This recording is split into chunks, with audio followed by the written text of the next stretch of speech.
ꯃꯌꯥꯝꯕꯨ ꯑꯍꯥꯟꯕꯃꯛꯇꯗ ꯏꯀꯣꯛꯅꯣꯅ ꯈꯨꯔꯨꯝꯖꯔꯤ ꯑꯃꯗꯤ ꯇꯔꯥꯝ ꯅꯣꯛꯆꯔꯤ ꯄꯤꯀꯦ channel ꯄꯣꯊꯥꯃꯤꯟꯅꯁꯤ ꯈꯪꯃꯤꯟꯅꯁꯤ channel ꯑꯁꯤꯅ ꯆꯌꯣꯜ ꯈꯨꯗꯤꯡꯒꯤ ꯂꯦꯞꯄ ꯅꯥꯏꯗꯅ ꯅꯣꯡꯃꯥꯏꯖꯤꯡ ꯅꯨꯃꯤꯠ ꯈꯨꯗꯤꯡꯒꯤ ꯊꯝꯖꯔꯤꯕ ꯆꯌꯣꯜꯒꯤ ꯔꯥꯁꯤꯐꯣꯜ ꯉꯁꯤꯁꯨ ꯄꯨꯗꯨꯅ ꯂꯥꯛꯆꯔꯤ ꯉꯁꯤ ꯃꯦꯒꯤ ꯇꯥꯡ 18ꯗꯒꯤꯅ ꯂꯥꯛꯀꯗꯧꯔꯤꯕ ꯖꯨꯟꯒꯤ ꯇꯥꯡ 3 ꯐꯥꯎꯕꯒꯤ ꯑꯣꯏꯕ ꯆꯌꯣꯜ ꯑꯁꯤꯒꯤ ꯔꯥꯁꯤꯐꯣꯜ ꯈꯨꯗꯣꯜ ꯇꯝꯖꯅꯕꯒꯤꯗꯃꯛ ꯄꯨꯗꯨꯅ ꯂꯥꯛꯆꯔꯤ ngasi seyul girasi policy kudul tamjadingai mangoinana miyamda karigum amtang sengdok sahoge madudi lepa naidana sandok sarliba seyul girasi folsida mamangi seyul simadi karigumba yamna kudong sadaba amadagi seyul girasi policy miyamda kudul tamjabang amjahudre maramdi channel asi video thagatpi yadaba matam khara leirure karigumba kudong sadaba kharadagi maduna maram orakanda Rashifal adu miyamna kudol tamjaning mani adubu upai leikidri haitare adubu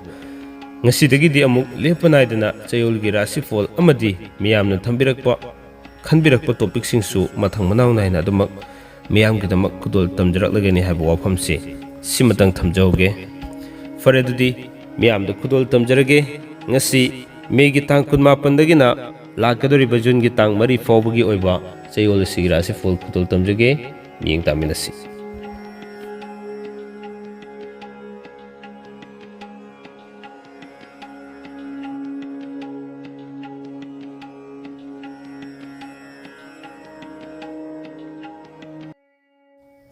fare dudi ngasi gi thamjari ba chayol gi Rashifal si miyamda kudol tamjaraklage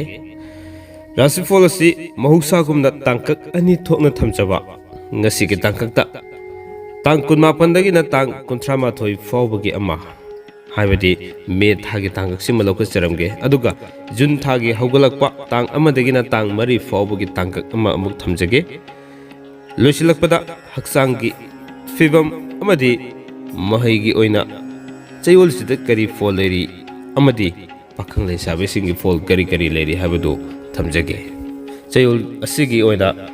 mahusa gumna adubak mes Rashifal dagi hojari haraga mathang manaw naina chathajaraga minna Rashifal lokacharaga loisinjagadabani adudi mes Rashifal gi ahan bada leriba kari kari fol leri habasi hana kudol adubak tamjarage taminasi mes Rashifal gi oina tang 18dagina tang 38 fawbagi manungda mina sel tawragani lamda satpa kaide wanomba sakri thangani suba nomba ningba thongde aduga jungi tang amadagina tang 3 fawbagi manungda imung manung semgat sagatli lamdagi marup mapang thunglagani mathau chingani haksangi oinadi kaide mahaigi oinadi ningba thongde aduga pakhang le sabigi oinadi muknagani ani subada lokasage bres Rashifal gi oina tang 18dagina tang 38 fawbagi manungda dharma karamagi thabak thoramda pukning sangani anubu marup mapang yamgani karbar toba saukhatli lamda chatpa kaide aduga tang amadagina tang 3 fawbagi manungda sangna khonabagi thabak leikai gi thabak thoramda sillangbana mingchat fangani haksangi oinadi kaide mahigi oinadi fajana chathagani aduga pakhang lesabigi oinadi haina singnagani ahum subda lokasage methun Rashifal gi oina tang 18dagina tang 38 fawbagi manungda fam hongdo hongjin tawgani marupna yegnam oigani anubu mari mata fangani pochai lepsingani tang amadagina tang 3 fawbagi manungdana karbar toba kanagani imung manung semjin sajingani panduna lerakpa sel fangani haksangi oinadi akaiba leite mahaigi oinadi ningba thungba wali aduga pakhang lesabigi oinadi haina singnagani mari subda lokasage karkat Rashifal gi oina tang 18dagina tang 38 fawbagi manungda wakhal sarang nagani thabak yamgani sel makong pangani imung manung semgat sagatpa wagani lamda chatpa kaide aduga tang amadagina tang 3 fawbagi manungda sayengi karbar du saukhatkani ꯒꯥꯔꯤꯒꯤ ꯊꯕꯛꯇ ꯁꯦꯜ ꯐꯪꯒꯅꯤ, ꯑꯆꯧ ꯑꯁꯥꯡꯒ ꯁꯛꯈꯪꯅꯒꯅꯤ, ꯍꯛꯆꯥꯡꯒꯤ ꯑꯣꯏꯅꯗꯤ ꯀꯥꯏꯗꯦ, ꯃꯍꯩꯒꯤ ꯑꯣꯏꯅꯗꯤ ꯐꯖꯅ ꯆꯠꯊꯒꯅꯤ, ꯑꯗꯨꯒ ꯄꯥꯈꯪ ꯂꯩꯁꯥꯕꯤꯒꯤ ꯑꯣꯏꯅꯗꯤ ꯍꯩꯅ ꯁꯤꯡꯅꯒꯅꯤ꯫ ꯃꯊꯪꯗ ꯂꯧꯈꯠꯆꯒꯦ ꯁꯤꯡꯍ꯫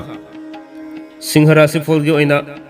ꯇꯥꯡ 18ꯗꯒꯤꯅ ꯇꯥꯡ 38 ꯐꯥꯎꯕꯒꯤ ꯃꯅꯨꯡꯗ ꯂꯤꯂꯥ ꯗ꯭ꯔꯃꯥ ꯌꯥꯎꯕ, ꯄꯨꯡ ꯏꯁꯩ ꯇꯧꯕ, ꯂꯩꯀꯥꯏꯒꯤ ꯊꯕꯛ ꯊꯧꯔꯝꯗ ꯃꯤꯡꯆꯠ ꯐꯪꯒꯅꯤ꯫ ꯑꯗꯨꯒ ꯇꯥꯡ 1ꯗꯒꯤꯅ ꯇꯥꯡ 3 ꯐꯥꯎꯕꯒꯤ ꯃꯅꯨꯡꯗ ꯐꯝ ꯍꯣꯡꯒꯅꯤ, ꯋꯥꯅꯣꯝꯕ ꯆꯀ꯭ꯔꯤ ꯊꯥꯡꯒꯅꯤ꯫ ꯁꯥ ꯌꯦꯟꯒꯤ ꯀꯔꯕꯥꯔꯗ ꯀꯥꯟꯅꯕ ꯋꯥꯠꯀꯅꯤ, ꯍꯛꯆꯥꯡꯒꯤ ꯑꯣꯏꯅꯗꯤ ꯀꯥꯏꯗꯦ, ꯃꯍꯩꯒꯤ ꯑꯣꯏꯅꯗꯤ ꯐꯖꯅ ꯆꯠꯊꯒꯅꯤ, ꯑꯗꯨꯒ ꯄꯥꯈꯪ ꯂꯩꯁꯥꯕꯤꯁꯤꯡꯒꯤ ꯑꯣꯏꯅꯗꯤ ꯊꯨꯡꯅꯒꯅꯤ꯫ ꯃꯊꯪꯗ ꯑꯃꯨꯛ ꯂꯧꯈꯠꯆꯒꯦ ꯀꯟꯌꯥ꯫ ꯀꯟꯌꯥ ꯔꯥꯁꯤꯐꯣꯜꯒꯤ ꯑꯣꯏꯅ ꯇꯥꯡ 18ꯗꯒꯤꯅ ꯇꯥꯡ 38 ꯐꯥꯎꯕꯒꯤ ꯃꯅꯨꯡꯗ ꯁꯦꯜ ꯃꯈꯣꯡ ꯄꯥꯟꯒꯅꯤ, ꯊꯧꯗꯣꯛ ꯌꯥꯝꯒꯅꯤ, ꯃꯊꯧ ꯆꯤꯟꯒꯅꯤ, ꯑꯅꯧꯕ ꯃꯔꯨꯞ ꯃꯄꯥꯡ ꯐꯪꯒꯅꯤ, ꯂꯝ ꯇꯨ ꯆꯠꯀꯅꯤ꯫ ꯑꯗꯨꯒ ꯂꯦꯝꯍꯧꯔꯤꯕ ꯇꯥꯡ 1ꯗꯒꯤꯅ ꯇꯥꯡ 3 ꯐꯥꯎꯕꯒꯤ ꯃꯅꯨꯡꯗꯅ ꯀꯔꯕꯥꯔ ꯇꯧꯕ, ꯊꯤꯀꯥ ꯇꯧꯕ, ꯁꯨꯕ ꯅꯣꯝꯕ ꯀꯥꯟꯅꯒꯅꯤ꯫ ꯃꯤꯉꯣꯟꯗ ꯂꯩꯈꯤꯕ ꯁꯦꯜꯁꯨ ꯐꯪꯒꯅꯤ, ꯍꯛꯆꯥꯡꯒꯤ ꯑꯣꯏꯅꯗꯤ ꯀꯥꯏꯗꯦ, ꯃꯍꯩꯒꯤ ꯑꯣꯏꯅꯗꯤ ꯆꯔꯛ ꯆꯍꯤꯡ ꯇꯧꯒꯅꯤ, ꯑꯗꯨꯒ ꯄꯥꯈꯪ ꯂꯩꯁꯥꯕꯤꯒꯤ ꯑꯣꯏꯅꯗꯤ ꯋꯥꯔꯤ ꯁꯥꯕ ꯐꯪꯒꯅꯤ꯫ ꯃꯊꯪꯗ ꯂꯧꯈꯠꯆꯒꯦ ꯇꯨꯂꯥ꯫ ꯇꯨꯂꯥ ꯔꯥꯁꯤꯐꯣꯜꯒꯤ ꯑꯣꯏꯅ ꯇꯥꯡ 18ꯗꯒꯤꯅ ꯇꯥꯡ 38 ꯐꯥꯎꯕꯒꯤ ꯃꯅꯨꯡꯗ ꯁꯦꯜ ꯃꯆꯤꯠ ꯃꯆꯤꯠ ꯆꯠꯀꯅꯤ, ꯏꯃꯨꯡ ꯃꯅꯨꯡꯒꯤ ꯃꯤꯑꯣꯏꯁꯤꯡꯗ ꯅꯤꯡꯕ ꯊꯨꯡꯂꯣꯏ, ꯁꯨꯕ ꯅꯣꯝꯕ ꯀꯔꯕꯥꯔ ꯇꯧꯕ ꯀꯥꯟꯅꯕ ꯋꯥꯠꯀꯅꯤ, ꯂꯧꯎ ꯁꯤꯡꯎꯕꯒꯤ ꯊꯕꯛꯇꯗꯤ ꯆꯥꯎꯈꯠꯀꯅꯤ, ꯑꯗꯨꯒ ꯇꯥꯡ 1ꯗꯒꯤꯅ ꯇꯥꯡ 3 ꯐꯥꯎꯕꯒꯤ ꯃꯅꯨꯡꯗ ꯂꯤꯂꯥ ꯗ꯭ꯔꯃꯥ ꯌꯦꯡꯗꯨꯅ ꯂꯩꯊꯣꯛꯀꯅꯤ꯫ ꯋꯥꯅꯣꯝꯕ ꯆꯀ꯭ꯔꯤ ꯊꯥꯡꯒꯅꯤ, ꯐꯝ ꯍꯣꯡꯗꯣꯛ ꯍꯣꯡꯖꯤꯟ ꯇꯧꯒꯅꯤ, ꯀꯔꯕꯥꯔꯗ ꯀꯥꯟꯅꯕ ꯈꯔ ꯋꯥꯠꯀꯅꯤ, ꯍꯛꯆꯥꯡꯒꯤ ꯑꯣꯏꯅꯗꯤ ꯈ꯭ꯋꯥꯡ ꯈꯨꯎ ꯅꯨꯡꯉꯥꯏꯔꯣꯏ, ꯃꯍꯩꯒꯤ ꯑꯣꯏꯅꯗꯤ ꯆꯔꯛ ꯆꯍꯤꯡ ꯇꯧꯒꯅꯤ, ꯄꯥꯈꯪ ꯂꯩꯁꯥꯕꯤꯒꯤ ꯑꯣꯏꯅꯗꯤ ꯃꯨꯛꯅꯒꯅꯤ꯫ ꯃꯊꯪꯗ ꯂꯧꯈꯠꯆꯒꯦ ꯕ꯭ꯔꯦꯁꯤꯛ꯫ ꯕ꯭ꯔꯦꯁꯤꯛ ꯔꯥꯁꯤꯐꯣꯜꯒꯤ ꯑꯣꯏꯅ ꯇꯥꯡ 18ꯗꯒꯤꯅ ꯇꯥꯡ 38 ꯐꯥꯎꯕꯒꯤ ꯃꯅꯨꯡꯗ ꯃꯤꯅ ꯁꯦꯜ ꯊꯧꯔꯒꯅꯤ, ꯃꯔꯤ ꯃꯇꯥꯒꯤ ꯎꯄꯥꯏ ꯇꯧꯒꯅꯤ, ꯋꯥꯈꯜ ꯆꯔꯥꯡꯅꯒꯅꯤ, ꯅꯤꯡꯕ ꯊꯨꯡꯕ ꯋꯥꯠꯂꯤ, ꯐꯝ ꯍꯣꯡꯒꯅꯤ꯫ ꯇꯥꯡ 1ꯗꯒꯤꯅ ꯇꯥꯡ 3 ꯐꯥꯎꯕꯒꯤ ꯃꯅꯨꯡꯗꯅ ꯁꯥ ꯌꯦꯟꯒꯤ ꯀꯔꯕꯥꯔꯗ ꯁꯦල් ꯃꯥꯡꯒꯅꯤ, ꯂꯣꯇꯔꯤ ꯌꯥꯎꯕ ꯁꯦꯜ ꯃꯥꯡꯉꯤ, ꯋꯥꯅꯣꯝꯕ ꯆꯀ꯭ꯔꯤ ꯊꯥꯡꯒꯅꯤ, ꯏꯁꯣꯔꯒꯤ ꯊꯕꯛ ꯊꯧꯔꯝꯗ ꯄꯨꯛꯅꯤꯡ ꯆꯪꯒꯅꯤ, ꯍꯛꯆꯥꯡꯒꯤ ꯑꯣꯏꯅꯗꯤ ꯆꯕꯤꯠ ꯆꯕꯤꯠ ꯇꯧꯒꯅꯤ, ꯃꯍꯩꯒꯤ ꯑꯣꯏꯅꯗꯤ ꯆꯀ꯭ꯔꯤ ꯊꯥꯡꯒꯅꯤ, ꯑꯗꯨꯒ ꯄꯥꯈꯪ ꯂꯩꯁꯥꯕꯤꯒꯤ ꯑꯣꯏꯅꯗꯤ ꯃꯨꯛꯅꯒꯅꯤ꯫ ꯃꯊꯪꯗ ꯂꯧꯈꯠꯆꯒꯦ ꯙꯅꯨ꯫ ꯙꯅꯨ ꯔꯥꯁꯤꯐꯣꯜꯒꯤ ꯑꯣꯏꯅ ꯇꯥꯡ 18ꯗꯒꯤꯅ ꯇꯥꯡ 38 ꯐꯥꯎꯕꯒꯤ ꯃꯅꯨꯡꯗ ꯐꯝ ꯍꯣꯡꯗꯣꯛ ꯍꯣꯡꯖꯤन ꯇꯧꯒꯅꯤ, ꯑꯅꯧꯕ ꯃꯔꯨꯞ ꯃꯄꯥꯡ ꯐꯪꯒꯅꯤ, ꯃꯔꯤ ꯃꯇꯥ ꯆꯥꯎꯒꯅꯤ, ꯂꯣꯇꯔꯤ ꯌꯥꯎꯕ ꯀꯥꯟꯅꯒꯅꯤ, ꯂꯤꯂꯥ ꯗ꯭ꯔꯃꯥ ꯌꯦꯡꯕ ꯄꯥꯝꯒꯅꯤ, ꯃꯤꯒꯤ ꯎꯄꯥꯏ ꯇꯧꯒꯅꯤ, ꯑꯗꯨꯒ ꯇꯥꯡ 1ꯗꯒꯤꯅ ꯇꯥꯡ 3 ꯐꯥꯎꯕꯒꯤ ꯃꯅꯨꯡꯗ ꯂꯝꯗ ꯆꯠꯄ ꯀꯥꯏꯗꯦ, ꯋꯥꯅꯣꯝꯕ ꯃꯥꯏ ꯄꯥꯛꯀꯅꯤ, ꯀꯔꯕꯥꯔ ꯇꯧꯕ, ꯁꯨꯕ ꯅꯣꯝꯕ ꯀꯥꯟꯅꯒꯅꯤ, ꯍꯛꯆꯥꯡꯒꯤ ꯑꯣꯏꯅꯗꯤ ꯀꯥꯏꯗꯦ, ꯃꯍꯩꯒꯤ ꯑꯣꯏꯅꯗꯤ ꯐꯖꯅ ꯆꯠꯂꯤ, ꯑꯗꯨꯒ ꯄꯥꯈꯪ ꯂꯩꯁꯥꯕꯤꯒꯤ ꯑꯣꯏꯅꯗꯤ ꯊꯨꯡꯅꯒꯅꯤ꯫ ꯃꯊꯪꯗ ꯂꯧꯈꯠꯆꯒꯦ ꯃꯀꯔ꯫ ꯃꯀꯔ ꯔꯥꯁꯤꯐꯣꯜꯒꯤ ꯑꯣꯏꯅ ꯇꯥꯡ 18ꯗꯒꯤꯅ ꯇꯥꯡ 38 ꯐꯥꯎꯕꯒꯤ ꯃꯅꯨꯡꯗ ꯋꯥꯈꯜ ꯆꯔꯥꯡꯅꯩ, ꯏꯃꯨꯡ ꯃꯅꯨꯡꯒꯤ ꯃꯤꯑꯣꯏꯁꯤꯡꯗ ꯄꯦꯟꯗꯕ ꯂꯩꯒꯅꯤ, ꯃꯤꯒꯤ ꯑꯁꯣꯏꯕ ꯎꯒꯜꯂꯤ, ꯁꯥꯎꯅꯤꯡꯕꯗꯒꯤ ꯇꯨꯝꯐꯝ ꯆꯥꯐꯝ ꯈꯪꯗꯕ ꯃꯇꯝ ꯑꯣꯏꯒꯗꯧꯔꯤ, ꯀꯔꯕꯥꯔ ꯇꯧꯕ ꯀꯥꯟꯅꯕ ꯋꯥꯠꯀꯅꯤ, ꯑꯗꯨꯒ ꯇꯥꯡ 1ꯗꯒꯤꯅ ꯇꯥꯡ 3 ꯐꯥꯎꯕꯒꯤ ꯃꯅꯨꯡꯗ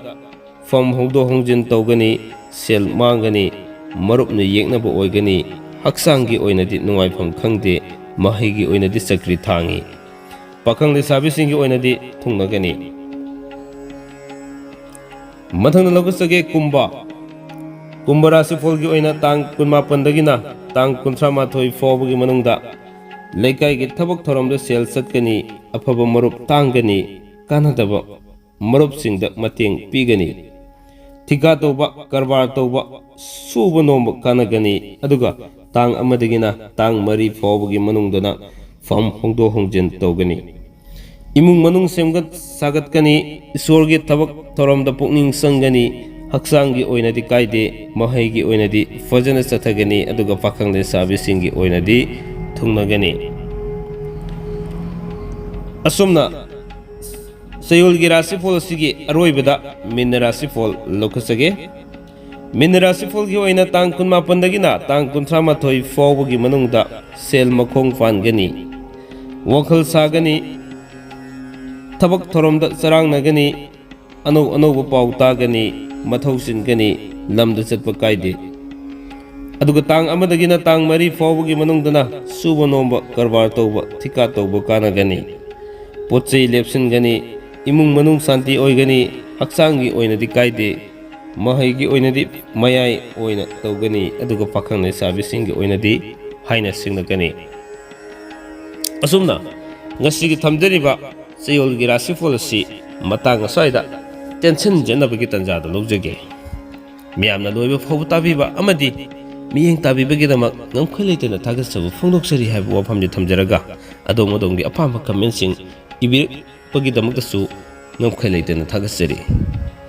asumna wafam kharasiga loinana ngasigi damaktadi thamjariba chayolgi rasifol asi matang aswaida tension jage amukasanda miyambu thagassabu phongdoksari kanglei pakna yai fare